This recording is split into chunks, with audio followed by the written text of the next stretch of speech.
Welcome to the 10X Blueprint Podcast, your guide to unlocking 10X growth through AI, AR, and Web3. Join Simone Knight, billion-dollar media strategist and founder of Brandiverse Marketing, for discussions with industry leaders about harnessing the power of tomorrow's technologies today. Let's step into the Brandiverse.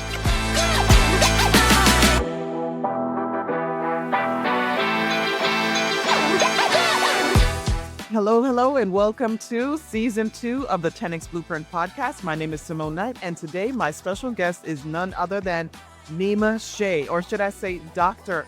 Nima Schei. He is a founder of Hummingbirds AI and also founder of the Miami AI Club. Welcome, Nima. How are you?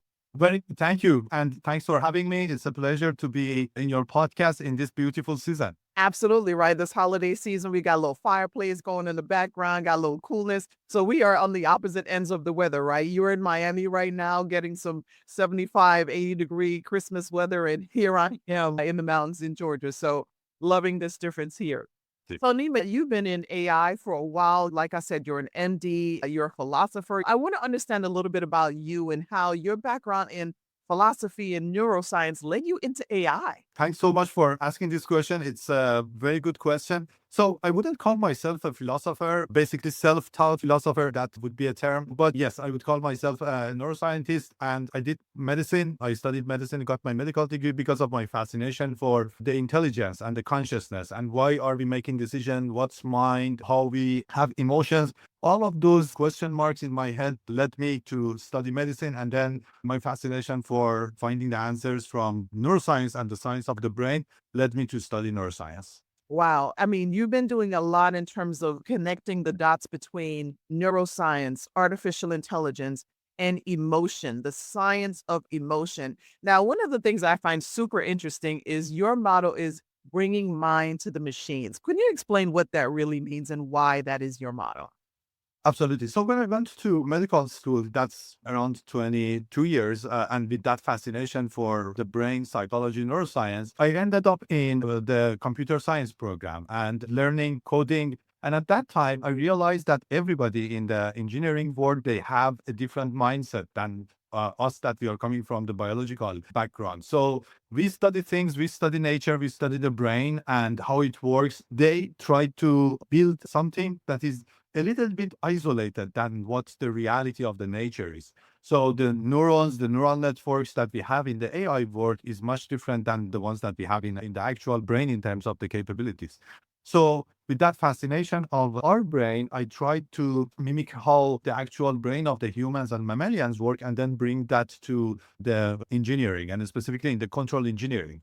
We said that the simplest action or the simplest machine is a controller that has basically an output to, like, a temperature, like increase the weather when it's cold, or increase the temperature or decrease the temperature when it's too hot.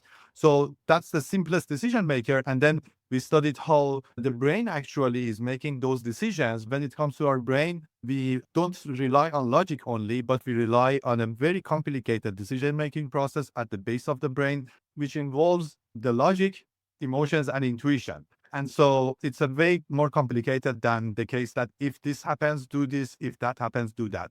And so we started creating the first controllers that mimics how the brain makes the decision, and then brought that to the control engineering. Wow. I mean, that sounds extremely complicated and super impressive to bring the thinking of a human being and the emotions into the mechanism of a computer. I mean, Let me make that a little bit more touchable. So let's say we enter to a room and we haven't been into that room. In a moment, in less than a second, in milliseconds, we have a feeling about the room. This is a little bit intimidating. This is a little bit scary. Or no, I feel calm.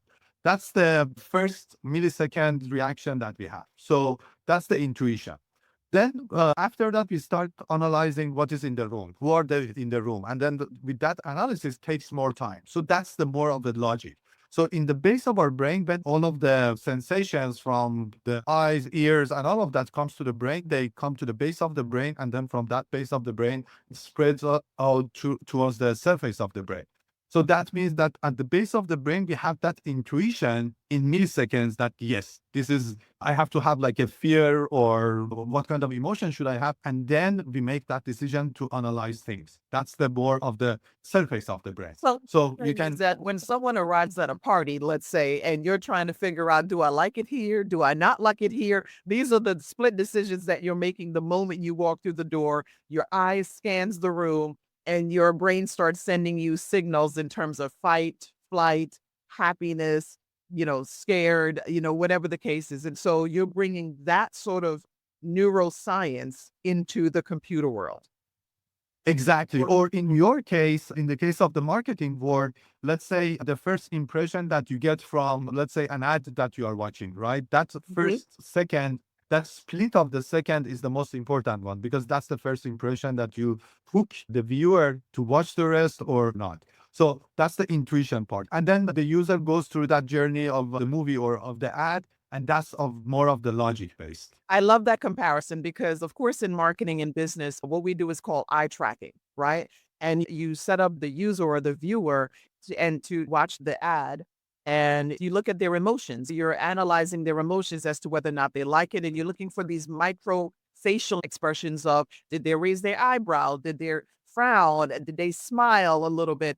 All of this body language should tell what people's perceptions are to a particular ad or to a particular product, and so you're mimicking all of that in the machine world. And, that's amazing. So here's my question. What are you going to do with all of that? Once you see all of that, once you figure that out and you actually bring the mind to the machines, as you said, what is the application of all of that?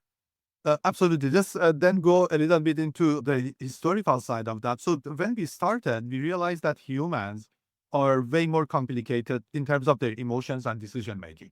So back then, the hypothesis, or everybody was saying that emotions are bad, rely on our logic. And our view was that if emotions are bad, why are we emotional animals? If emotions are bad, we should have lost the emotions during the evolution. And the fact that we are still making decisions based on emotions shows that there is an advantage to that. So we studied how the emotional processing is done at the base of the brain. We created the model of that and then put that model in that controller that I mentioned. So that that controller, let's say for the controlling of the temperature of the room, would have the similar decision-making processes that we have in the base of our brain. And we were successful. We showed that these controllers, they make better decisions. It's proven through the last 20 years that they are superior in their decision making. They make decisions faster because when you see a lion, you just run away. You don't think about your different options. That's the instantaneous response that we just talked about. And they need less computation power because it's instantaneous at the base of the brain. So the data doesn't need to go through too much of the process. So you can imagine that this is a superiority, all of the things that would be important for an engineer in that regard, which is the speed, the accuracy, and the less resources that it would be needing. That's come from where? From biology, from the brain, from learning from how the actual brain works. And so that was the aha moment that we can actually build more and more applications based on the way that this beautiful architecture that we have in our brain and bringing that into different components of artificial intelligence. And I'm just talking about artificial intelligence. I would like to call AI not artificial intelligence, but I would like to see that as an alternative intelligence, Mm. seeing that as a different form of intelligence rather than calling it artificial intelligence. As you're talking about this, I know that recently you've been doing a lot of work around, bringing the transformative power of artificial general intelligence, AGI, more to the forefront and have people talking about that. And I want to talk a little bit about the three different types of AI, as we were saying, right? We got narrow intelligence, general intelligence, and super intelligence. And I don't think a lot of people realize that there are three different types and where we are right now. So, can you talk just a little bit about those three different types and the AGI itself? And, what are the big opportunities you see coming in AGI? When it comes to AI, I would like to answer your question with not only the opportunities, but opportunities and risks, because I see any innovations that are happening that had those two components. Talking about some examples that I always love to bring up, for example, the plastic revolution that we had that in 1800s, And then in 1950s and World War II, we had more usage of plastics. This is a beautiful innovation. It had so many good advantages, but at the same time, we are seeing the Great Pacific Garbage Patch that is becoming increasingly larger and larger, and we don't have any tools to mitigate that. That becomes so big of a snowball that we can't really contain it anymore. With any innovation, the more impact that it also has both sides of that impact, which could be the potential risk that it brings. So before going to AGI, which I think we are all rushing towards AGI, let's talk about the AI side of things, the artificial intelligence side of things. And I see that there's a huge potential in artificial intelligence. Again, when I started 20 years ago, it was very different than what we have now. We have so many possibilities now. And at the same time, with those possibilities, there are so many risks that we are trying to address, because we see that we don't want this invention only be for the benefit of the few that are the AI builders like us, but it needs to be a tool for the whole society to benefit from that. And so from the opportunity side, I see that even the AI innovations that are happening as of now, there is so much excitation about building the next bigger thing and the next shinier thing. But at the same time, there are a lot of the steps that are missing. What happens in the education space? What happens in the workforce? What happens in healthcare? All of that, right? How our data is being handled. So far, the previous innovations are, I think, mostly for the favor of a few and not for the favor of the whole. So why not with this most amazing invention of our lifetime and potentially the whole humanities, which is having the intelligence that is beyond our intelligence, thinking about we have to be very responsible on that. And are we responsible enough now to be reaching to that stage to I don't bringing know. age? I don't know that we're responsible enough, right? Because responsible AI is one of the big things I know that you're talking about. Another previous guest of ours, Donald Farmer, he's all, talking about responsible AI. And, this is where we're looking at how the data is being used, how are the predictive capabilities are being used. Privacy obviously is part of that whole thing. And that is a very big question. Are we really, in fact, ready to take that leap? I mean, when you look at narrow intelligence, which is what we have now, this is where the AI is designed to do one specific thing, right? Make this calculation or review this particular piece of data and come up with a recommendation. That's one specific job for that AI. When you talk about general intelligence, this is now where the intelligence is actually learning, right? And it's learning our emotions. So it's making me think about, the personal robots that are, now really starting to become part of the conversation in the market.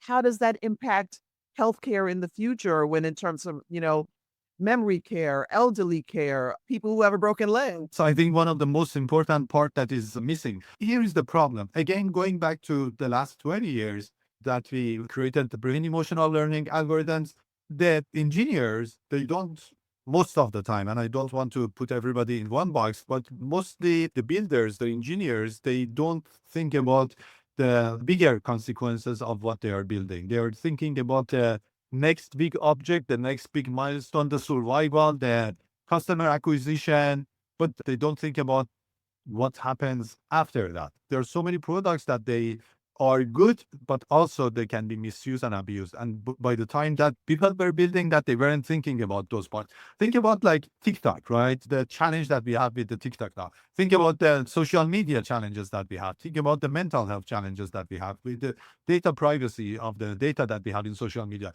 So that was one of the innovations that we built. They built 20 years ago. It's not that far. Only in 20 years, they changed everything. It changed how we interact with the brands. Your industry. It changed how we purchase things. Well, It changed everything. But at the same time, that change, right, was something that was good for us. But at the same time, a lot of challenges that we put the dust under the rug and we just tend to not see that, like the Great Pacific Garbage Patch is becoming bigger, but we don't see that. Those snowballs of mental health challenges, those snowballs of privacy data, our data that is out there, it's not going to be fixed. It's only getting worse. But our attention to that, to fixing things, is only diminishing.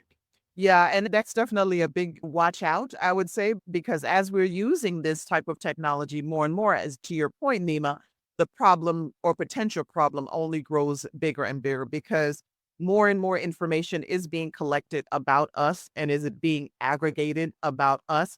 That data obviously can be used for a lot of positivity. Like, for instance, insurance companies can use it to, predict health problems or the opposite to exclude people from coverage. It could be same thing with driving. Your driving record could be improved or reduced based on what's happening with the data of your capabilities and your behavioral, how you respond to certain things. And I don't know that we are yet at the point of capability where we can fix it. Maybe this is where the AGI, the general intelligence, will actually help us to come up with the ways to mitigate these problems. So it's a tool. It's a bigger tool. It's like, okay, so we used to have wars with swords, right? So that's like 1,000 years old. Then the guns came, and if we hoped that guns would reduce wars, that didn't happen, right? Then the atomic bomb came to prevent wars, right? So the justification for Oppenheimer and all of that, it was to stop wars. But did it stop wars? Maybe, maybe not. I'm not a historian, but there are probably more people in your audience that they're historians and they would know that. But think about it as if we think that AGI would fix the problem that we have with AI, and that AI would fix the problem with the society. As long as that tool is in the hands of the right people, yes, absolutely. With the right intention, with the right mission and transparency, yes, that's a optimistic view that we can solve many of the challenges. But in reality, we humans are different than being like always good all the time, and there is always different people, right? So at the end of the day, I think it will be misused like any other technology that have been misused in our history. Yeah, that's definitely the danger. And so these are the things that the great minds like you are thinking of, right? I know you've been to, a couple of global conferences where these are some of the challenges that are being discussed for our scientists, our best minds with to figure that out. And I think ultimately it's going to take a cross function of people, like usual, to come up with the biggest innovations and ways forward in human history. So having said that, let's talk about the Miami AI Club just a little bit. So, what is the target audience for that organization? Who normally comes? What sort of discussions are you guys having about these big problems that we just talked about? Absolutely. So I think question that we came up with started with again back to that 20 years ago and brain emotional learning. That technology by itself, we made that open source available for the public to use that, and it has been used in the academia for a long time. It has now more than 400 industrial use cases in different industries, from robotics to drones to all sorts of different applications in the control engineering, and even for predicting stock prices. It's open source, so everybody can use that. Again, the technology can be used in the right ways or wrong ways. If we only hope for the best, think that, for example, in San Francisco, the builders would build the most responsible AGI, that's, I think, a naive approach. I think the best approach is we, the society, the community, get together with one mission, and that mission is the mission of Miami AI Club to create a positive impact through AI, and making sure that AI would relay and would be always a tool for the good of the society, and also preventing it from going to misuse and abuse. So building guardrails and on the negative side. So at Miami AI Club, we built that mission. We said we are a group. We want to change the world. We are That's a small group of crazy people that think that they can change the world, and then trying to see where is the impact and how we can be helpful.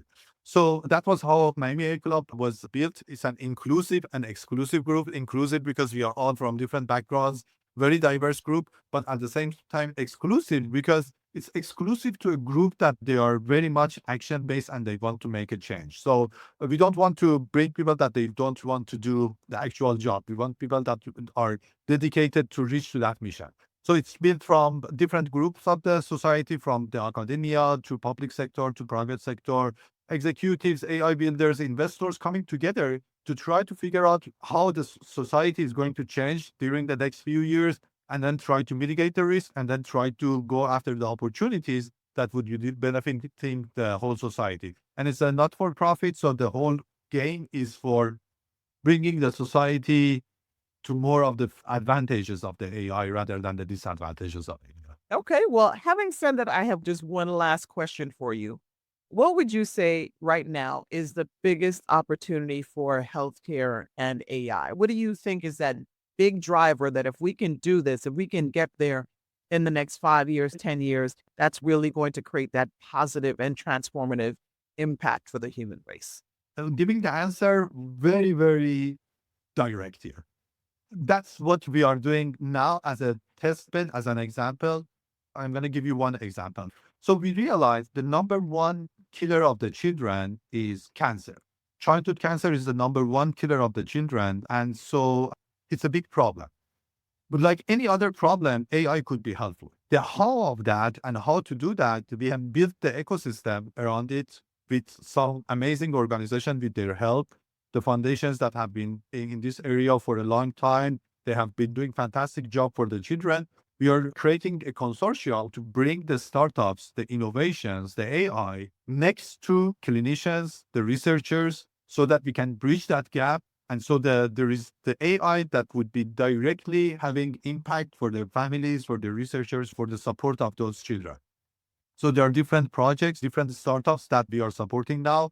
And the idea is that creating a funnel, that funnel of these innovations that are coming to this ecosystem that we have built and bridging the gaps so that at the end of the day, with this mission, that no child is dying because of the cancer. And this is, I think, one of the most important small use cases of AI, and it can be expanded if we are successful, if we can actually show the value, actually show how much the metrics we have been improving. That could be a good hero story for the rest of the use cases in healthcare, that other people, other groups, not for profit, for profit, come together to bridge that gap through the use of AI and make AI adoption a reality for the healthcare world. Well, I mean, that is a very noble mission, curing childhood cancer and, looking at some of the big opportunities we also talked about in this conversation with artificial general intelligence, responsible AI, removing some of the potential issues in terms of data privacy, bringing emotional intelligence into everything. I think that that's a really great way to wrap up this conversation, Nima. Thank you so much for sharing your thoughts, your philosophies, your vision of where you see the opportunities for AI can take us specifically in healthcare. If people want to learn more about Hummingbird's AI or want to join the mission of Miami AI Club, how can they reach out to you to do that? Absolutely. So for Hummingbird's AI, I forgot to mention what the company does. So it's a computer vision company, again, learning from biology, from how visual perception happening in our brain, and then bringing that to machines for basically making the machines more intelligent to understand the human in a privacy first and responsible manner. Basically, if somebody wants to see a demo or talk about that product, they can contact me to my email, nima@hummingbirds.ai. And then we're related to Miami AI Club. Our website is miamiaiclub.com. This is a community that is growing. I encourage everyone to visit the website. And if they are fit for those criteria that we are looking for, and they are really people that they want to change the world through the use of AI, we would love to have them in our community. It's a community that is not only limited to Miami, but we are open to everybody across the globe because the impact could be broadcasted globally. So we would be happy to have more of your audience in our group. And thanks, Simone, for the opportunity and dedicating time in this beautiful post-Christmas day. Absolutely. Thank you, Nima, for joining us. And thank you, everyone, for joining. Please like, subscribe, and share this video. And let's get more people thinking about bringing more emotions to the machines. Thank you. Have a great